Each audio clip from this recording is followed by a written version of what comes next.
विजयादशमी के इस पर्व पे हम सबका भी संकल्प होना चाहिए कि हम स्वदेशी अपनाएंगे और स्वदेशी को ही अपने घर में लेकर के आएंगे। याद करना, जो हमारे कारीगरों ने बनाया है, जो हमारे हस्तशिल्पियों ने, हमारे श्रमिकों ने जहां पे मेहनत की है, उस पर ही हम अपने पैसा खर्च करेंगे, क्योंकि अब पैसा हमारे श्रमिकों के पास जाएगा, हमारे कारीगरों के पास जाएगा, हमारे हस्तशिल्पियों के पास जाएगा, हमारे श्रमिकों के पास, हमारे इंजीनियरों के पास, हमारे कारीगर और हस्तशिल्पी और श्रमिकों के पास जाने वाला यह पैसा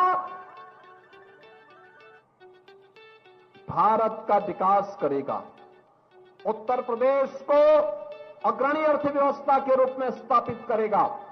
लेकिन अगर हम विदेशी सामान खरीदते हैं, याद करना, विदेशी पैसे को जो हम खरीदते, विदेशी सामान पे जो पैसा खर्च करते हैं, उसका मुनाफा विदेशों में जाता है और वही पैसा फिर भारत के खिलाफ लब जिहाद में, धर्मांतरण में, नक्सलवाद में, आतंकवाद में, उग्रवाद में और भारत के खिलाफ षड्यंत्र करने में दुरुपयोग होता है। हमारा ही पैसा हमारे ही खिलाफ इस्तेमाल होता है। हमें अपना पैसा अपने खिलाफ इस्तेमाल नहीं करने देना चाहिए। यही बुद्धिमत्ता है, यही बुद्धिमत्ता है। स्वदेशी को हम अपनाएं, हमारे श्रमिकों के सामर्थ्य से जो भी बना है उस ब्रांड को ही खरीदें, उसी को अपने जीवन में लें, उसी को शादी ब्याह के मौके पर दें, उसी को हम किसी को गिफ्ट भी दें। हम बहकावे में ना आए, विदेशों के पीछे न जाएं। और इसी के लिए तो प्रधानमंत्री मोदी जी ने कहा था, जब ये देश अपनी आजादी का अमृत महोत्सव मना रहा था, तब उन्होंने कहा था कि भारत को विकसित भारत बनाने के लिए शताब्दी संकल्प के कार्यक्रम के साथ जुड़ना चाहिए। ये शताब्दी संकल्प क्या है? जब ये देश अपनी आजादी के 100 वर्ष पूरा करेगा, वही हमारा शताब्दी संकल्प है। 2047 भारत की आजादी के 100 वर्ष पूरे होंगे। कैसा भारत चाहिए, कैसा उत्तर प्रदेश चाहिए और कैसा गोरखपुर चाहिए? क्या आप गोरखपुर वही पसंद करेंगे जब मच्छर और माफिया गोरखपुर को त्रस्त करते थे, पहचान का संकट था? या गोरखपुर वह जो आज है और आगे बढ़ता जा रहा है?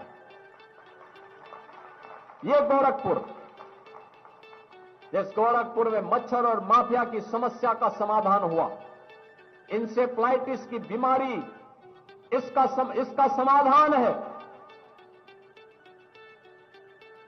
वो उत्तर प्रदेश, क्या उत्तर प्रदेश के वासी उस उत्तर प्रदेश को चाहेंगे जो दंगाग्रस्त था, बीमारों था, गुंडागिर्दी चरम पर थी, बेटी और व्यापारी सुरक्षित नहीं था, आम राहगीर सुरक्षित नहीं था?